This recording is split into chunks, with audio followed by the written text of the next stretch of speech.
episode of I Can Do All Things. You are watching on the Holy Spirit Broadcasting Network, and we are so grateful that you get to watch this, that you tune in, and we would love for you to be able to share the episode with anyone that you know will be blessed by it. And today, it's no different. I know you're going to be wanting to share this because this episode is for anyone who is overwhelmed with life's uncertainties. And how many of you know that there's a lot of things going out there and happening in the world that are very uncertain and we don't know what's going to happen? I know a lot of people feel that we are in the end times, that Christ is coming soon. Well, we don't know. We don't know when he's coming, but we definitely can see some signs. But we want to give you some assurance that you don't need to be afraid. And with me today, I have a guest that has been with us before. And the reason why I invited him is because he is a life coach. He's actually my life coach, and he is very wise in regards to talking about fear and love. And who better to have a discussion about what's going on in the world and just the fears that people are experiencing. So let me introduce you to my guest, and Brad Lively is here with us again. So say hello, Brad, and tell them a little bit about you and what you do. Well, thank you, Martha. This microphone is not wanting to stay on. Wow. Somebody doesn't want us to share. Okay. Yeah, it's good to be on. Yes, I am a coach, life coach / executive coach. And I really, fear and love are near and dear to my heart because it's been the struggle of my life. And growing up in fear, being raised in an environment where I learned to trust in fear caused me a lot of problems in life. A lot of anxiety, a lot of worry, a lot of stress. And so it's been my journey to lay down my fears and actually trust in what God has taught that has begun to set me free. And it's really helped me to understand what it means to love in this broken world and how powerful his love is and how liberating it is to actually love the way he asks us to love. It's life-changing. It's been life-changing. So I'm excited about the topic. I love to discuss the root of fear and why people are afraid and what they're afraid of, and really help them understand that it's an illusion. It's a deception. It's something that we don't have to believe. We can choose the way we want to live our life, and we can choose who we want to agree with and trust in. And so that's so empowering and so transformative. And I want people to understand that life doesn't have to be the way it is or the way it appears to be. So yeah, I'm excited about the topic today. Yes, so we're going to talk about fear or freedom.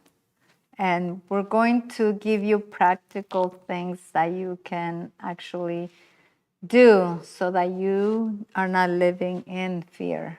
And we want you to know who's in control, and that is God. So always and everything, we're going to point to God because he's still in the throne and he has everything under control. So do not fear. So tell us a little bit about, what does the word say about, let's talk about what the word says about fear and remind them why we should not be afraid, even though it seems like the world is coming to an end and things are happening. Yeah, well, for one, God commands us not to be afraid. I believe I've heard several times that do not fear is said over like around 365 times. Wow. So a time Isn't that funny? a time for each day of the year. Right. He is telling us, encouraging us, and commanding us not to be afraid. Because the reason we don't have to be afraid is because he loves us. And I think that's what we have trouble in this world, this fallen world, understanding is what that means. What does it mean to have God, the creator, the designer, the perfect one, love you? And if we truly understood how much he loved us, how faithful he was to us and to his creation, and how much he cared about it, fear would never enter our mind. It would never be something that we dwelled on, because his love is so completely fulfilling. It's so protective. It's so good. It always wants the best for us. It always wants to prosper us and multiply us. And so we really, if our focus veers off of him and what he says, then it's very easy for us to become entangled by the illusion or the deception that fear tries to constantly bring before our face. Right. You know, Psalms 46, 1 and 2 says, God is our refuge and strength, a very present help in trouble. Therefore, we will not fear. Because if we truly understand, like what you're saying, that he is with us, that he is present, that he is our help, then what is there to be afraid? Because God's going to protect us in everything. God's going to get us through everything. Yeah. Like Romans 8:28 says, that he works all things for good to those who love him and are called according to his purpose. So what do you say to people who are living right now in fear of the things that are happening in this world? Shift your focus. That's what I would say. Your focus determines your faith.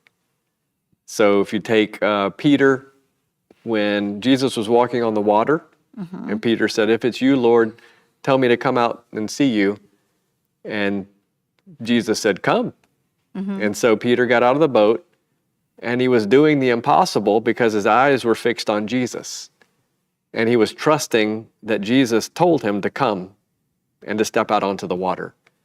And everything was going well until his focus shifted, until what he was dwelling on changed. And it shifted from Jesus to the waves, the wind, Right. and the storm. It shifted from the divine to the natural. And that's what fear is always trying to get us to trust in, is trying to get us to shift our trust and our faith from the divine to the natural. And when we begin to focus on the natural and whether we can control it or not, then we let go of and disconnect from the power source, which is God's love. And we begin to try and handle things on our own and based on our natural ability and strength. We begin to try and implement our own strategies and tactics to make things okay and secure in our own minds.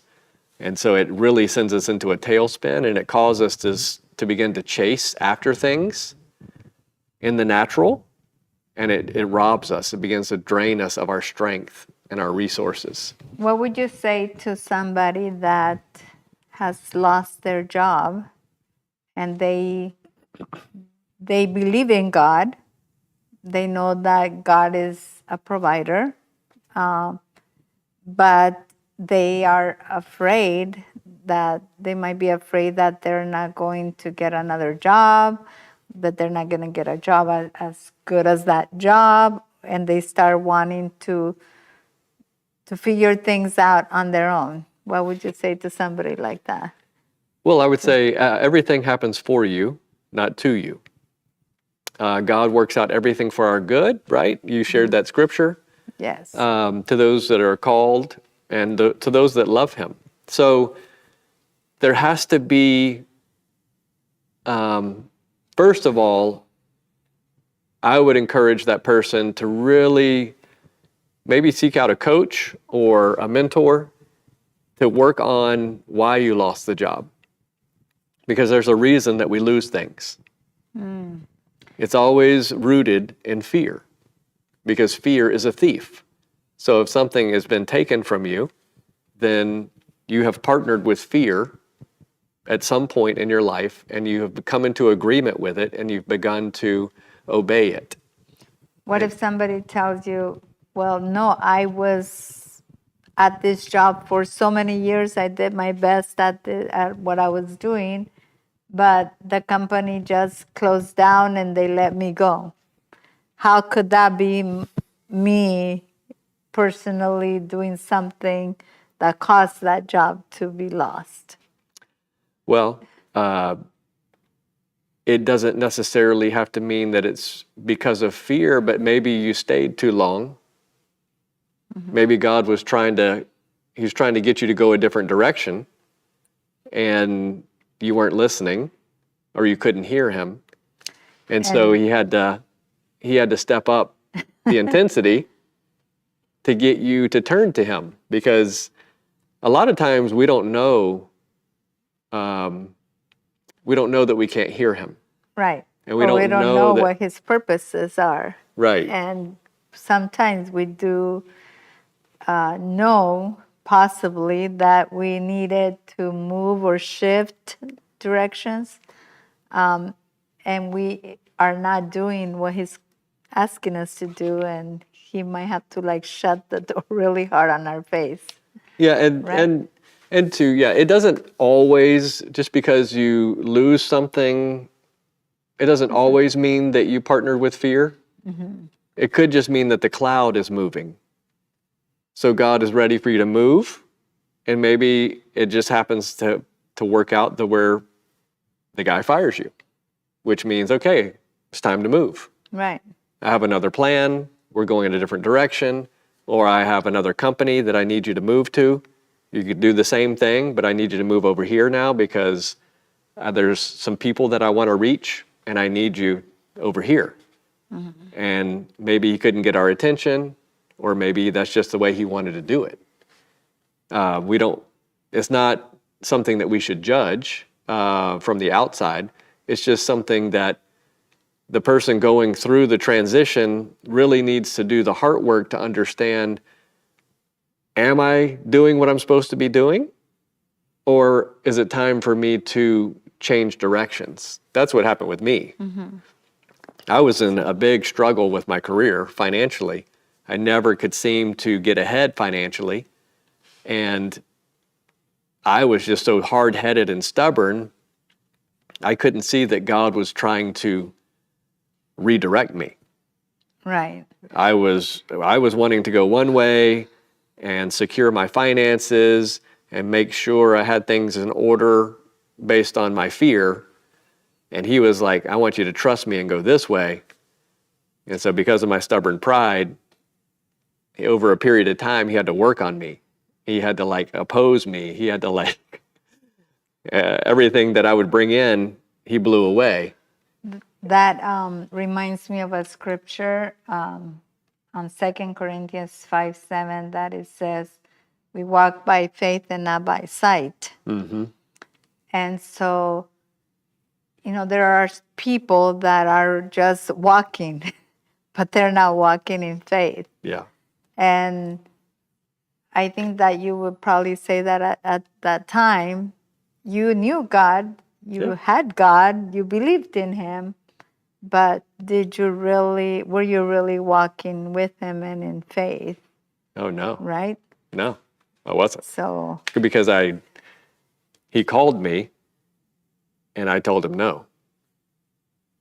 But I thought I was doing right. I thought he was calling me to follow him, and I said, basically, wait. There's some things I need to take care of first, and then we'll do that thing you want to do. And so I disconnected from him when I did that, because I wanted to control the situation. I wanted to make sure I had enough finances to follow God. Isn't that funny? yeah. I want to make sure I had enough finances Yeah. to follow God. Right. Which he requires no finances. Yeah, He requires just our heart. Obedience. Right? Obedience. Yeah. And there's a lot of things happening in this world, and I know, for example, I know at least a couple of people that are making plans to even leave this country because of the things that are happening here in America. But those are decisions that they're making based on fear. Right. And so if somebody who's walking in faith and in obedience, those things wouldn't even be an issue, because they would know that God is in control, and God is going to, like the word says, finish what he started in them. Yeah. He is the author and finisher of our faith. He is going to lead us as long as we are in tune with him, Yeah. so that he can lead us in the direction that he wants. And he can even lead us when we make wrong decisions. Okay, tell Like- us more. Because a lot of times it's just the saying, the old saying, God can't steer a parked car. Uh-huh. So, but as long as we're moving, he's able to guide us and redirect our path. And so it's our heart, though. It's the condition of our heart. It's like, what is causing our movement? Is it fear, or is it love? And sometimes we, as his kids, we're like, I don't really know what to do. I feel like I need to go this way. I'm going to try this. And he's okay with that. Try it. Because he can always show you, as long as your heart Redirect. really wants to know, redirect or keep going. You're doing good. Keep going. And so it's when we stand still and do nothing that we kind of get stuck, because we're afraid to make a decision. Right. And so that can cause us to really be hindered in our momentum when we won't make a decision and choose to pursue God to the best of our ability, to the best of our understanding in the moment. And then he can begin to refine us and really fine-tune our direction and our path. Right. 2 Timothy 1:7 says that he has not given us a spirit of fear, but of power, love, and a sound mind. So if he has not given us a spirit of fear, a lot of times, I know I've been guilty of, we make decisions and we also fail to, or don't make decisions based on fear. Yeah. I mean, and I was talking to my daughter about this not too long ago, but today, I think. I think everything really boils down to relationship. And how intimate are you with the Lord?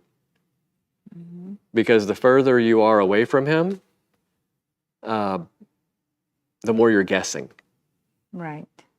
Like, the more you don't really know what he likes or doesn't like. It's kind of like in a personal relationship with a human. Right.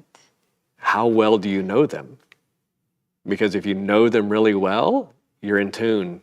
You know It's like- exactly what kind of ice cream they like. Exactly. What kind of perfume they use. What they like to What they- eat, where they like to go, all their idiosyncrasies. You can read their facial expressions. They don't even have to say anything, and you Yeah. know. Yes. And so that's the way it is with the Lord. How well do we know him? How intimate are we with him? Because then we start to just know, like we become one with him. And he can just barely whisper, and we hear him. So what would be something practical that you can share with somebody that is possibly in that situation where they feel like they're not hearing God, or they don't know if they are in tune with God, or if their relationship is right? Well, first What thing can- I would say is don't be afraid. advice. Stop worrying about whether God's mad at you or not, or happy with you. He loves you. So be at peace, first of all.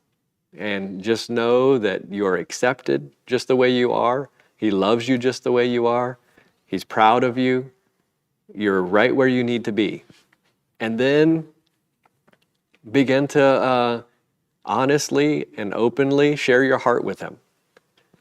Like he wants Yes. communication with you. He wants to, even though he knows you better than you know yourself, he still wants to hear from you. He wants to hear your thoughts. He wants to hear your worries and your fears and everything about it, about you, you know. Yes.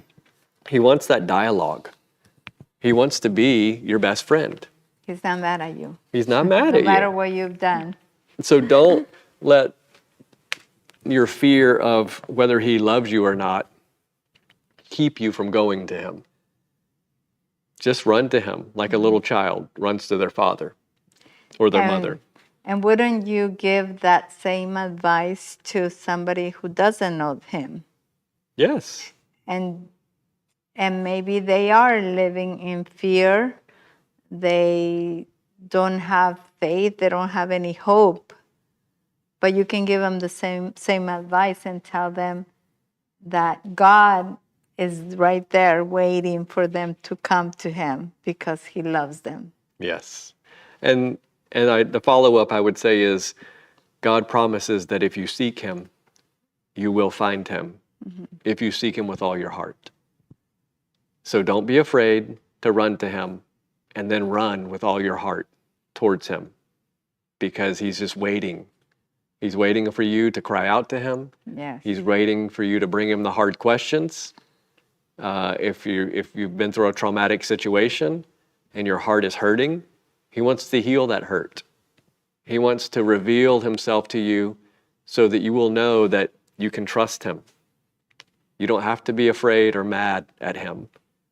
He is always working for you to heal you, never to harm you. And so I just, encourage anybody who's struggling in life that God wants to put everything in order so that you can be blessed. It might require that you lay down some fears that you're holding on to. It might require that you walk away from some friendships that you're holding on to. Maybe a job that you're holding on to. Maybe some security that something is providing for you. But God will never ask you to let go of something that will harm you. Exactly. He's always asking us to let go of things so that he can bless us and heal us and prosper us and give us the abundant life he died to give us. And to that, I would just add, it doesn't matter what you're going through. It doesn't matter what is going on in the world. It doesn't matter what's happened to you. There is no problem too big, too small that God can't take care of. And that God is right there just wanting you to come to him and ask him for that help. Just crying out to him, like Brad said, whoever comes to him or seeks him will find him. Yeah. So it's not a complicated way to come to him or trying to figure out what is the right telephone number or connection to God. It's just like, God, I need you. God, help me. Just as simple as that. Like, God, help me. God, show me what to do next. So I encourage you to not be afraid again and to just go to him because he's there ready to give you all his love. And And I do want to add to be patient with the process and enjoy the process. We want everything immediately, yeah. and love takes time. So I just encourage you, when you cry out to him, believe that he hears you and that he's sending a response. And sometimes the response can take a minute to get to you because it's got to come through people. And people can sometimes not do what they're supposed to do, put things off and doubt that they are hearing what they're hearing. And so there's all kinds of things that God has to work through to get his response to you. Now, it could come really quickly, but sometimes it takes a little time. So just be patient with the process. Trust that he is sending a response. Like Daniel cried out to God in the Bible. And from the moment he cried out to God, God sent a response. But it took the angel 21 days. 21 days to get to him. Because there was spiritual warfare happening. There was opposition happening. The dark powers in the heavenly realms did not want the answer to get to Daniel. And they were opposing the angel that was bringing the answer. And so it is. It's still to this day. There are dark powers that are opposing the work of God in the earth. But just take heart, because God has overcome the world. We're on the winning team. God is the strongest, most awesome being in the universe. He sits on the highest throne. No enemy has ever been able to defeat him or even challenge him in a sophisticated way. He makes everyone look like a fool. There is no power or weapon that can be formed against him that will prosper. So God can get you the answer. Yes. You know, I don't know if you've heard this before, but they say God will always give you an answer. He'll say yes, no, or wait. Yeah. So call unto him, and he's going to be there for you. And we've come to the end of this episode. Can you please share with them how they can reach out to you if they want to send you a message? You can email me at trustlovecoaching@gmail.com. I'm on Instagram at @TheBradLively, and I'm on Facebook as Brad Lively. And you can send me an email and share a testimony or share how this program ministered to you at MarthaSanchezMinistries.com. So we'll see you next time. And remember, do not fear, but be free